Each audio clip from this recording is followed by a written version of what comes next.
Hola, mucho gusto, bienvenidos a la red de televisión del Senado, TV Senado. El senador Carlos Cantero en Nuevas Miradas tiene hoy una particular mirada. Servidores públicos, cultos, educados, que no es lo mismo a veces. Hombres de profundo conocimiento. Ellos son los diplomáticos, pero en particular aquellos diplomáticos que nos han representado. El invitado que tiene en el día de hoy, Mariano Fontecilla de Santiago Concha. Dilatada trayectoria, 65 años en el servicio exterior. Formación, conocimiento, cultura, bagaje, una mirada profunda y reflexiva. Senador, qué invitado el que usted tiene, recientemente condecorado por el gobierno del Perú. Así es, estuvimos en esa celebración. Gracias, Libardo, por tu presentación. Bienvenido, Mariano. Un placer tenerlo en esta conversación de Nuevas Miradas.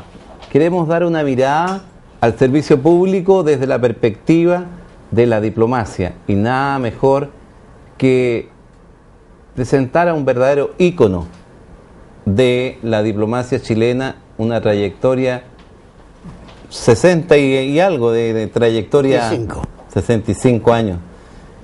La diplomacia además está acompañada de una actividad en el ámbito del vino, ¿verdad? Y además un aspecto de desarrollo cultural muy relevante. ¿Qué es en definitiva la trayectoria diplomática? ¿Dónde la has desarrollado principalmente?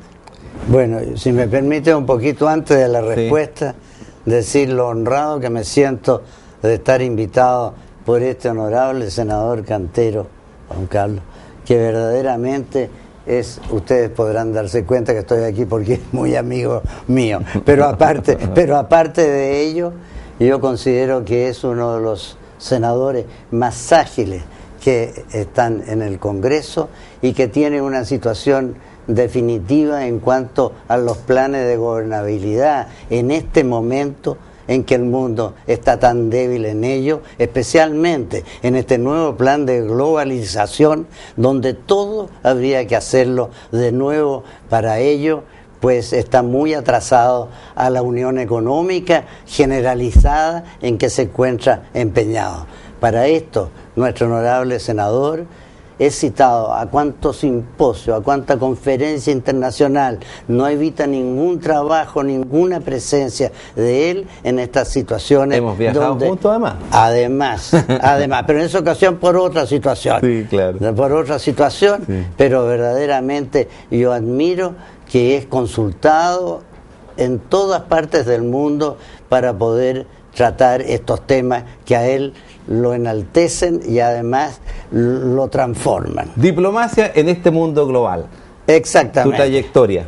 Bueno, mi trayectoria en esta es de la oficina de parte como buen funcionario público en el sentido de carrera. Sí, claro. Y no a la carrera, sino que... De carrera. De carrera, que es diferente porque allí uno entraba desde abajo. Recuerdo, bueno, en mi época se cambiaba todo el personal.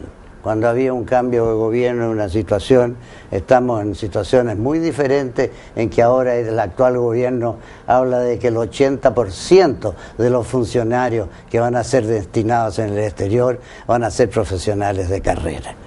Verdaderamente de ello, a la época mía en que se cambiaba hasta el portero, ha cambiado. No, y el ascensorista también, aunque eran 3 pisos nomás lo que había que aprender, pero de todas maneras ha cambiado, y me acuerdo muy bien, y hablo del ascensorista porque es con el grado que ya pude entrar yo directamente, que era el grado 18 del servicio público. Eso es muy relevante porque Mariano Fontecilla, que además tiene un título nobiliario, ¿verdad?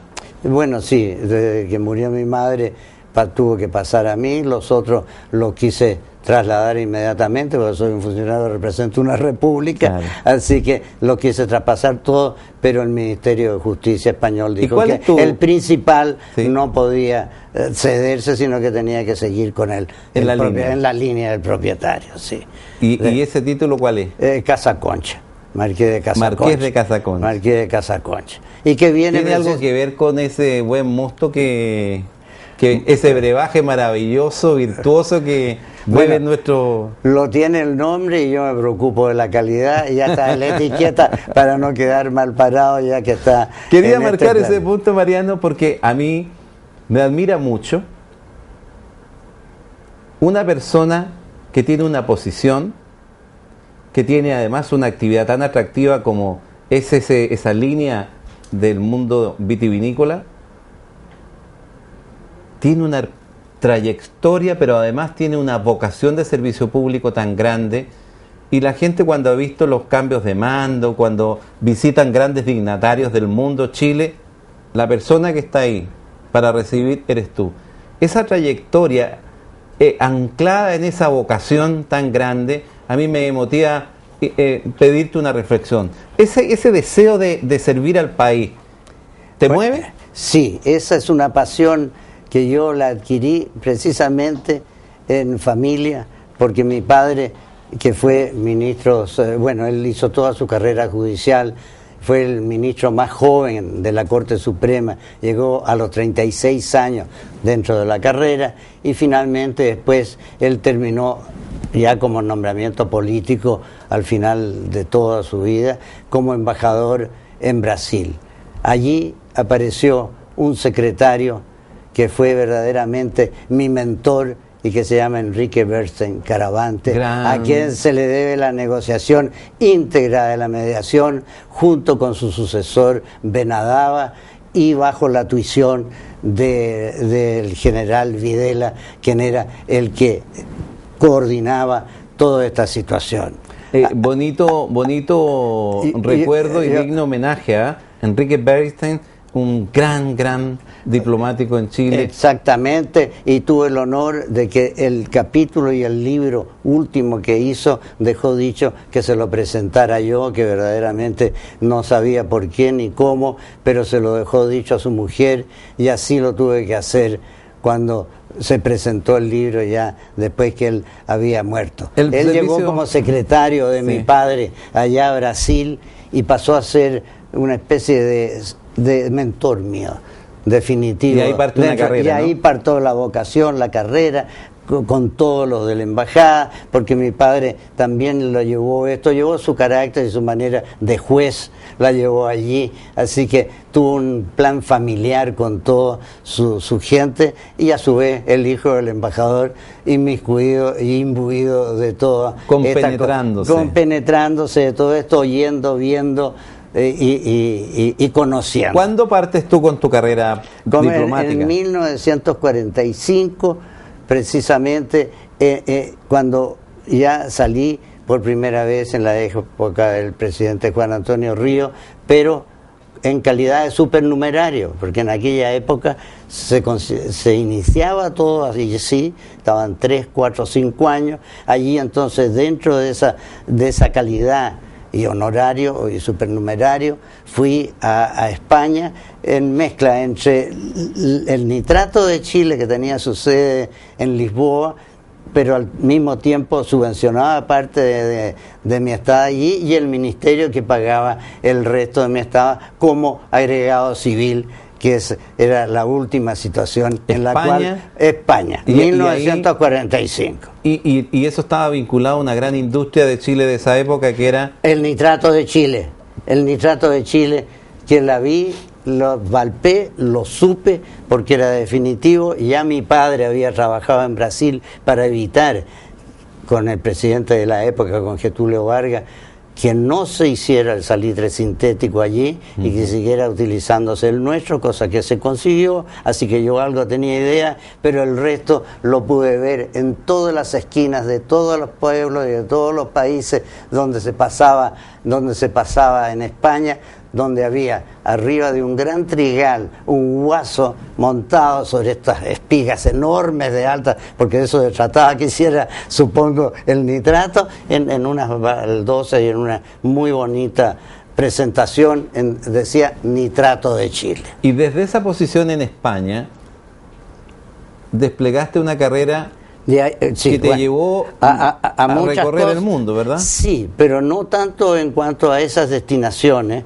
porque más lo he recorrido a través de mis últimos 20 años en que ha sido acogido por el Parlamento chileno y como con el Congreso de Chile, donde tengo no solo buenos amigos, sino que creo que alguna pequeña actuación en las relaciones interparlamentarias, porque allí sí que hemos creído que era necesario poder entrar a esta malamente llamada diplomacia parlamentaria, porque en realidad son diplomacias llevadas entre parlamentos que coadyuvan al Ejecutivo, que es quien debe llevar las relaciones exteriores. Mucha gente se pregunta sobre ese punto, y es bueno aclararlo. Porque se ha desarrollado en el último tiempo el concepto de diplomacia parlamentaria, que viene a ser algo así como un apoyo de los parlamentos, un entendimiento entre parlamentos para ayudar a los gobiernos. Para ayudar a los gobiernos.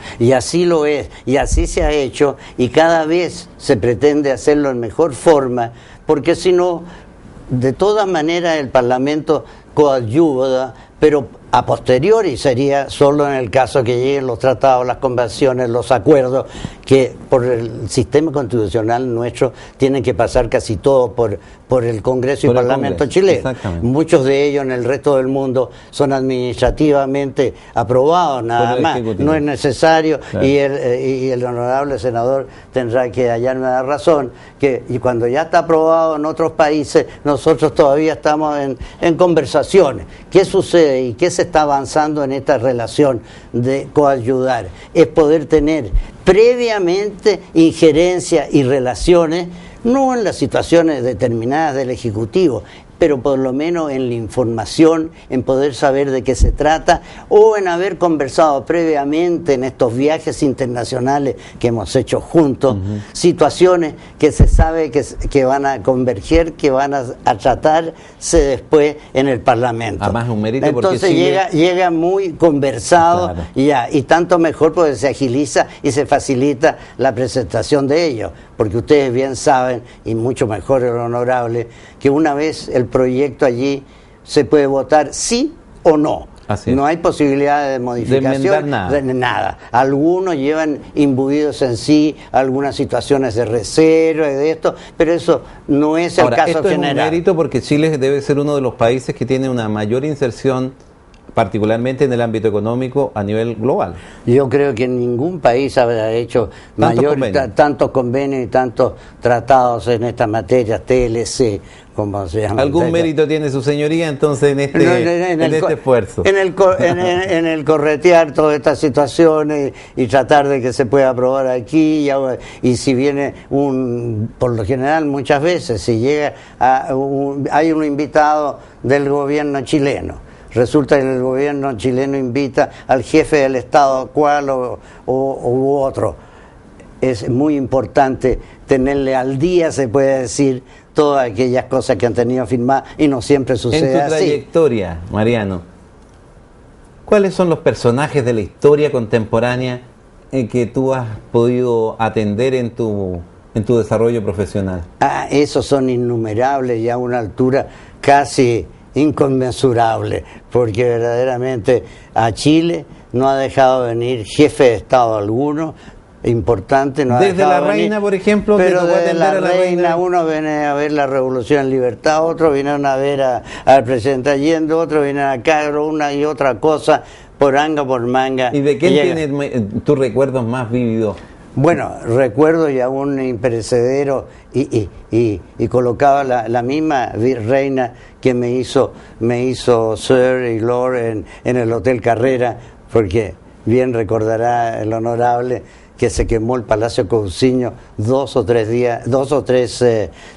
prácticamente 3 días antes de que fuera a ocupar el Palacio Cousiño, que era la residencia oficial donde el gobierno recibía a todo este nivel de jefes de Estado. Claro. Pero se pasó todo rápidamente, y ahí sí que hubo mucha agitación, carrera, nerviosismo, porque lo único que se cambió la sede. Se cambió todo, y yo me procuré con la familia más empoderadas o las familias más importantes de Santiago, que se dieran muebles de ellos bonitos, unos mandaban firmados, otros los firmaba yo nomás, pero no, porque el mueble cuando está firmado por el artista o el actor tiene mayor valor, pero el caso era que se transformó el penthouse y todo el piso superior del Hotel Carrera en una especie de mini cousiño, o como decían, es mejor que el Buckingham para la propia reina. Ahora, Mariano Fontecilla es uno de los diplomáticos activos que debe ser él de más larga trayectoria, 65 años de servicio. Usted podrá imaginar, amiga y amigo televidente, todas las experiencias que ha vivido, todas las vivencias que acumula, una memoria maravillosa.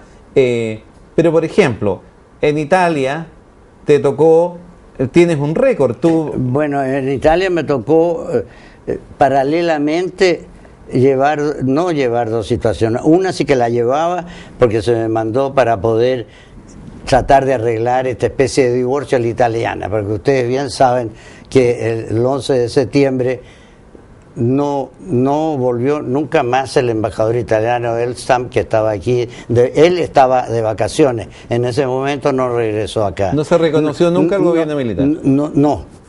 Claro, no se reconoció, porque ni una ni otra cosa, porque se pueden romper relaciones, que es una situación que existe internacional, y bien la conocemos nosotros, pero de ruptura de relaciones. Sí, claro.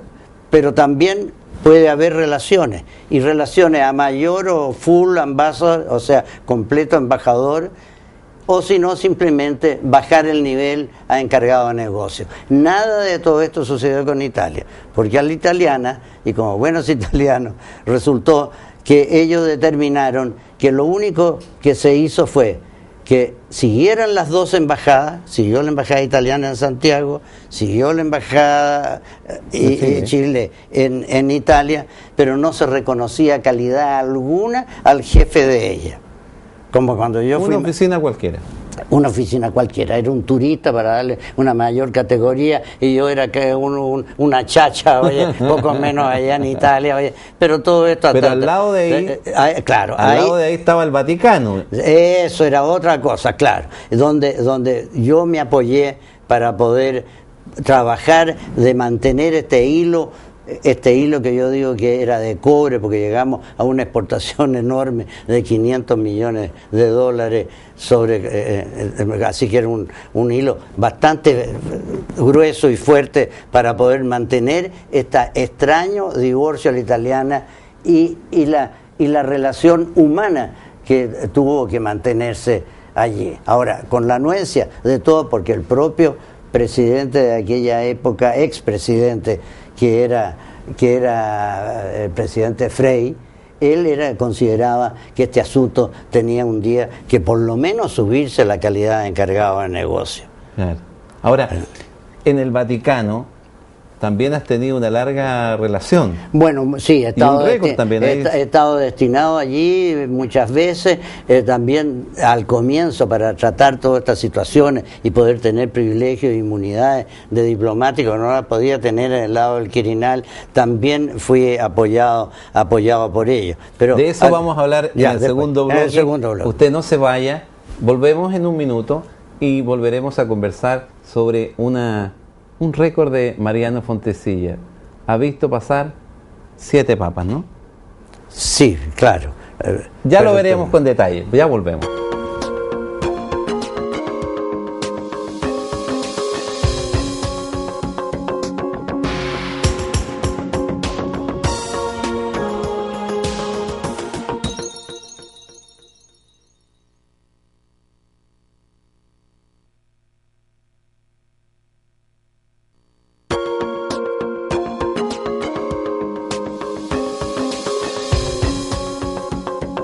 Gracias por esperarnos, ya estamos de vuelta para seguir conversando con Mariano Fontecilla, un diplomático de larga trayectoria, de gran experiencia, lleno de vivencia, un hombre de vocación de servicio público que sigue impulsando la elevación en la calidad de las relaciones internacionales del país, ayudando a los parlamentarios cada vez que salen, ayudando a los presidentes de la Cámara del Senado, la Cámara de Diputados, y también siendo el que recibe a todos nuestros dignatarios que visitan el Parlamento y, en fin.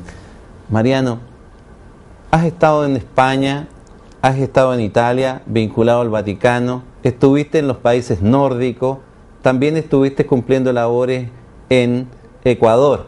También. Me gustaría volver entonces a conversar sobre tu experiencia, particularmente en el Vaticano.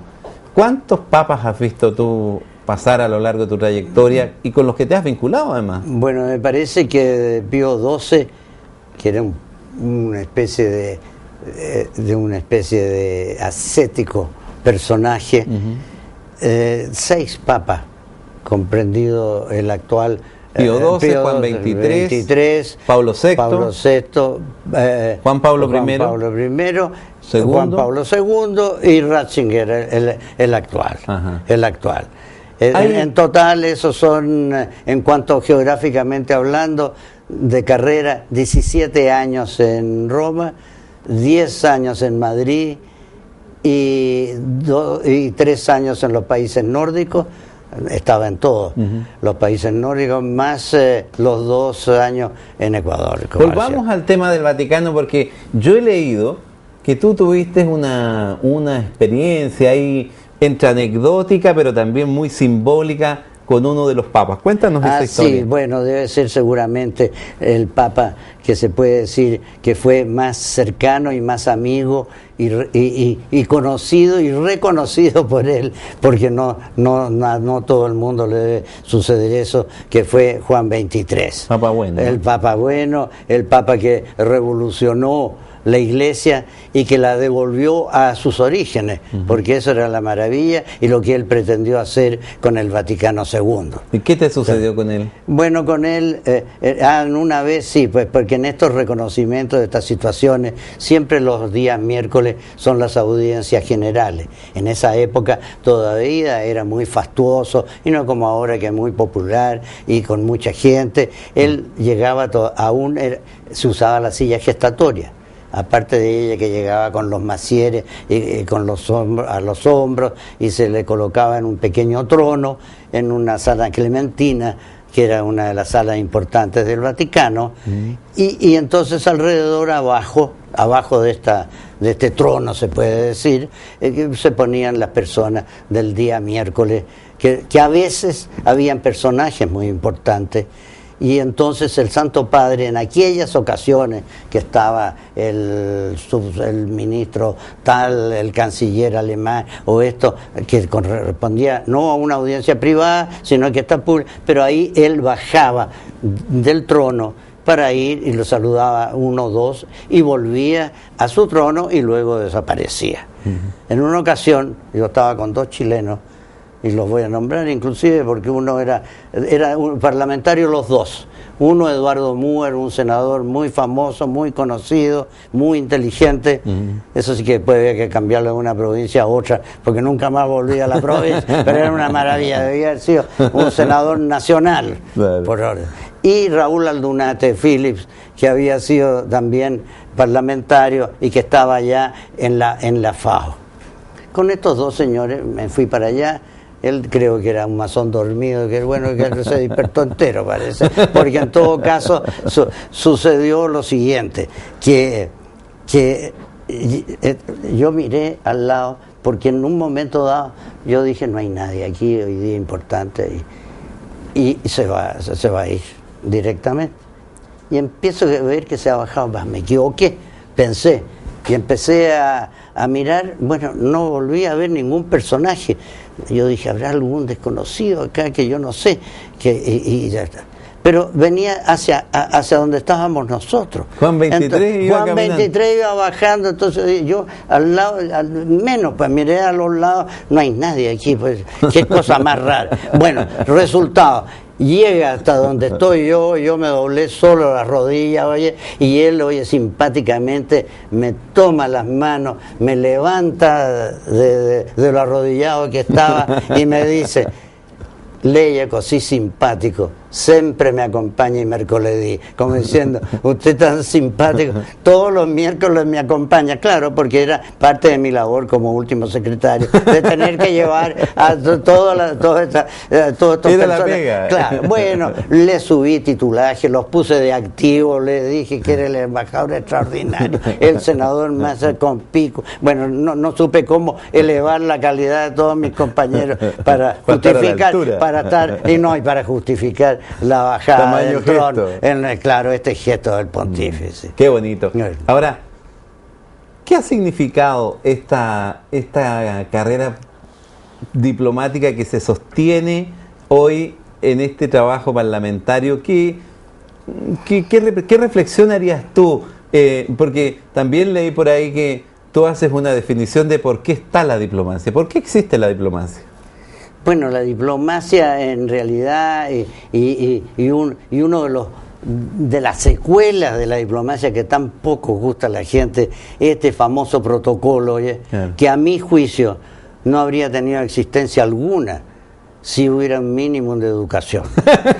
y eso sí que eso vale para todo el mundo. O sea, la diplomacia porque hay mucha gente mal educada en el mundo. Bueno, nada más, pero y el protocolo en sí, para meterlo dentro de la diplomacia, no se trata de la diplomacia, sino que entra a raíz, porque con criterio todas estas situaciones y buena voluntad y simpatía se habrían arreglado. Pero de la Convención de Viena, cuando se llegó en el año 1815, la primera, y se ratificó después en 1960 la segunda, es porque nadie se pudo poner de acuerdo por estas debilidades humanas. Todos quieren estar en el centro de la actividad. Y como por eso se hizo el Tratado de Versalles, fue allá después, y se entró por el Palacio, que es donde se llevó a cabo esto, ¿no? La convención esa de Viena. Era un gran palacio con una seria cantidad de puertas donde todos pudieron entrar, pues, sin mayor dificultad, cada uno por su puerta. Ahora, todos estos monarcas y emperadores, claro, de la época. Ahora, háblanos un poco de tu relación familiar, porque hay mucho pariente tuyo en la historia, no solo de Chile, también del Perú. Bueno, del Perú sí, exactamente, porque de allá vinieron los Santiago Concha en su calidad de capitán general y gobernador de Chile, como presidente, o sea, él se le llamaba presidente en 1717 o 17, 18. De ahí parte, claro, él vino a hacer un juicio de residencia a Ustaritz, un vasco que parece que había habido algunos manejos poco prolijo. Del Ustaritz él cumplió con su deber, tuvo además ideas muy interesantes, fundó la ciudad de Quillota, era San Martín de la Concha, precisamente con la idea de transformarlo en capital. Además de ello, él, después de todos estos trabajos y todas estas situaciones, ya volvió de nuevo a la situación superior que él tenía dentro del tribunal de la Real Audiencia en Lima. En Lima. Después su hermano ya volvió a Chile, ya quedó la familia, y de allí vino ya, pero posteriormente, mucho después, quien después también estuvo, uno bisnieto de él, fue en la época de Marcó el Pon, le tocó estar presidiendo cuando los realistas estuvieron de nuevo en el poder durante esos años de la Reconquista, él tuvo que ser presidente de la Real Audiencia, porque alguien tenía que seguir haciendo. Era un funcionario público, tuvo 21 años a cargo de la monarquía, quedó muy a mal traer en toda esa transición, porque esa sí que fue un poquito más difícil, más traumática esa transición, claro, porque todas las que hemos tenido posteriormente, pues era de monarquía a república. Y entonces ya finalmente creo que el general Prieto logró concederle una pensión porque fue echado, salió al Perú, Brasil, después volvió. ¿Y cuándo tu familia empieza a vincularse a la actividad vitivinícola, que es donde yo veo que tienes más? Claro. En todo caso también tengo padre y por ese lado entonces oye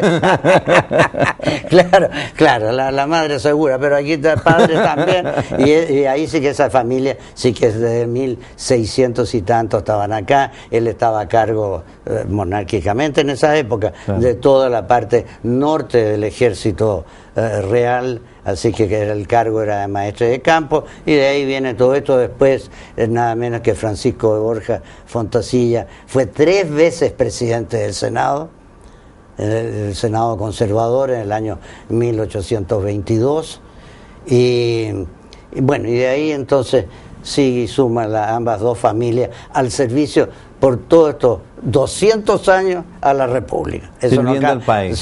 Sirviendo a la República. Y otros tantos a la monarquía. Ahora, pero, tú, sí, en tu larga trayectoria, porque la gente no sabe, pero estos botones se llaman, ¿verdad? este botón que, claro, demuestra un botón, como se Demuestra dice. un botón. Un botón de Estos la botones gran condecoración. Son símbolos en el ámbito diplomático que representan las distinciones con que se ha distinguido a los funcionarios que, bueno, tienen los merecimientos y la trayectoria que tú tienes. Tú debes tener mucha condecoración y muy valiosa, muy querida. Yo estuve acompañándote hace un par de días cuando maravillosamente el gobierno, el Estado peruano te distingue con la máxima...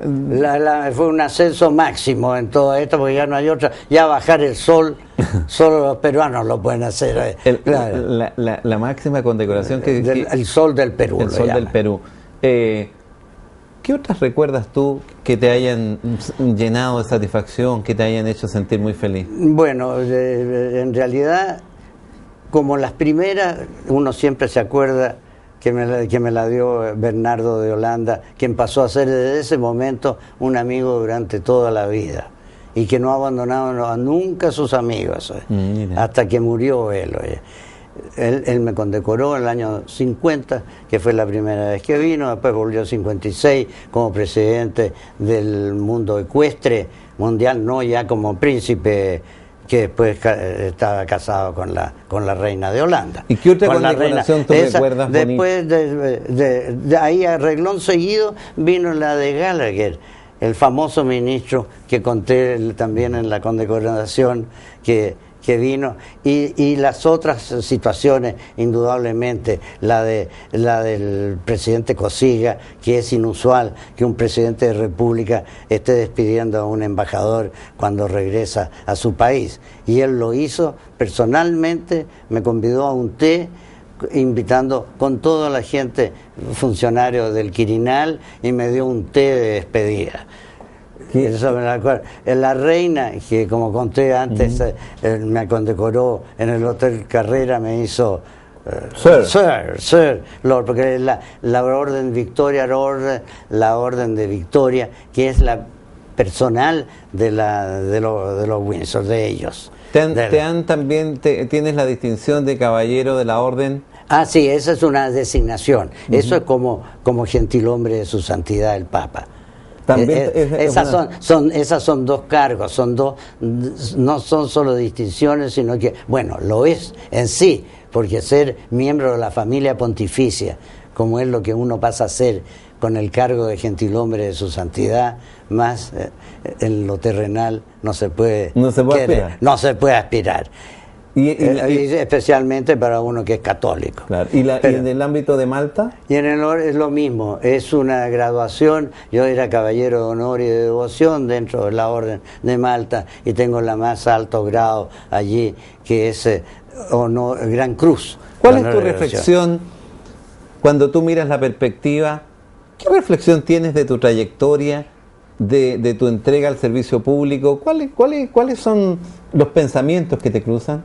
Los pensamientos que me cruzan es el siguiente: de haber sido un servidor del Estado, de haber sido un servidor del Estado, que no puede ser nada más honorífico en sí, o por lo menos para mí, haber podido representar a mi país y a Chile en los lugares en que he podido estar, en la mejor forma que lo he podido hacer yo, y cuando el medio siglo que me acompañó mi mujer, cuando ella con brillantez, vivacidad y simpatía, lo hacía conmigo, que creo que a lo mejor era aún superior, mi representación. Por supuesto. Ahora, la reflexión que además quisiera pedirte, a mí te lo quiero decir al revés. A mí lo que más me llama la atención de tu trayectoria es la dignidad y la humildad con que tú enfrentas la vida. ¿Qué reflexión te surge de eso? Eso me surge que yo creo que soy gran partidario de autorreconocer la infalibilidad y la fabilidad de todo el mundo, porque nadie es infalible, ¿ve? Ni siquiera el Santo Padre, No. salvo en algunas situaciones puntuales que se conocen y se saben muy bien. Y Entonces, el reconocer eso, sí que creo yo haberlo hecho en la mejor, haberme reconocido como soy. O como puedo y ser. al mirar en perspectiva tu trayectoria larga de vida diplomática y vincularla con lo que ha sido tu familia, ¿qué reflexión surge de ahí? Ahí surge una reflexión que creo que he cumplido también con la familia, porque esta familia verdaderamente en su totalidad, en ambos lados, ya sea el Melchor Concha y Toro, que fue el fundador. Ya me dio sed, dijiste. El Melchor Concha y Toro, por ejemplo, fue ministro de Hacienda, era un hombre público, estuvo en la Revolución del 91, trató de evitarla, hasta que al final ya quedó por el lado congresista. Pero trató hasta el último momento de evitar la conflagración. El gentil hombre de alma que yo veo en ti, el buen hombre, el hombre humilde y bondadoso. ¿Qué piensa de sus amigos? ¿Qué reflexión hace cuando se expresa ese concepto que es tan hermoso de la amistad? Pienso que parte del éxito de mi vida, no parte, la totalidad del éxito de mi vida ha sido el poder congraciarme con mis amigos que han sido elegidos por mí. Hay otros que tienen familia, que tienen hermanos, yo soy hijo único, yo he podido elegir los hermanos. Y eso sí que lo he hecho, creo que con bastante buen olfato e intuición, porque siempre he recibido nada más que buenos consejos, simpatía, he sido acogido, como te consta, en el Congreso en forma verdaderamente encomiable para mí. No veo que haya, y creo que ese paso por acá es muy definitivo, que es la parte humana. Y que un poco yo me quejo que en materia de diplomacia esa parte se esté dejando un poco a un lado por tanto tecnicismo, por tanto protocolo, por tantas situaciones que no condicen con la relación y convivencia humana. Y en la relación humana, en los valores humanos, ¿cuáles son los valores que tú más destacas de la relación humana? ¿Qué es lo que tú consideras una virtud? La lealtad. La lealtad. Será una virtud, no sé lo que será, pero el caso es que es definitivo. Y para una persona que sea, como te decía, que considera que es muy falible, no infalible, sino que falible, tiene que funcionar con equipo. Creo que todo el mundo debe hacerlo, porque hay ciertas cosas que no funcionan solas. Pueden ser las ideas, puede ser esto, pero la realización de ella, el cumplimiento de ella, va todo en el plan de la lealtad. Y en la trayectoria de esta larga y hermosa carrera pública, ¿qué te gustaría que la gente pensara de ti? ¿Qué es lo que... ¿Cuál es la valoración que a ti te llena más? Ya mira, me llena más hoy en primer lugar que todas estas honorificencias, todas estas situaciones, todas estas cariñosas expresiones que las he tenido no han sido póstumas. Y no han sido en vano tampoco, porque están merecidas. Eso desde cuelo, espero que no sean en vano y que puedan seguir todavía un poco, sí, lo que sea, lo que Dios me dé de salud. Pero eso sí que considero que tiene un valor inestimable, porque aquí son un poco restringidos en el poder tener y decir y valorar a la gente. A Mariano Fontecilla, ¿qué le gusta comer con sus amigos? ¿Qué comparte con las personas que más quiere? Mira, lo que me dan de comer, lo que me dan de comer y de todo, porque tú bien sabes que hemos comido en el extranjero las cosas más increíbles que todos mis compatriotas hoy quedan espantados. Hasta que el senador Romero un día me dice, pero se comió todo un macetero de flores un día delante de no sé dónde fue, que para hacerle una broma le dije, mira, oye, si no sirven de comer, yo me voy a comer esta flor, y me la comí. Y en Asia se comen insectos. Lo que venga, pues alacranes surtidos y fritos. Alacranes confitados, me acuerdo. Confitados, muy ricos. Y en el beber, blanco, tinto.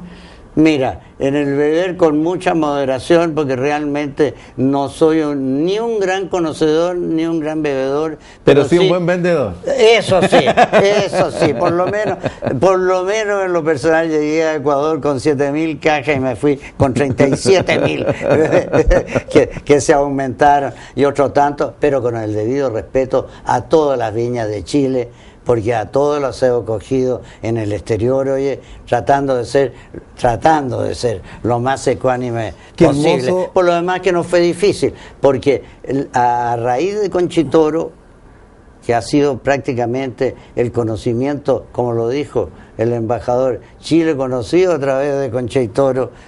Así es. Sí, así ha sido. Se diversifica y gracias al trabajo particularmente de ProChile, el mundo parlamentario, las empresas, todo. Hoy día Chile es reconocido en todo el mundo con su vino. En todo el mundo, y eso es sumamente importante, y no con estas situaciones telúricas, ni con algunos futbolistas o con dos o tres cosas de carácter de paso. Así es, sí. Y con valores que tienen una proyección y un sentido mucho más profundo. Más profundo, pero hay que terminar seguir.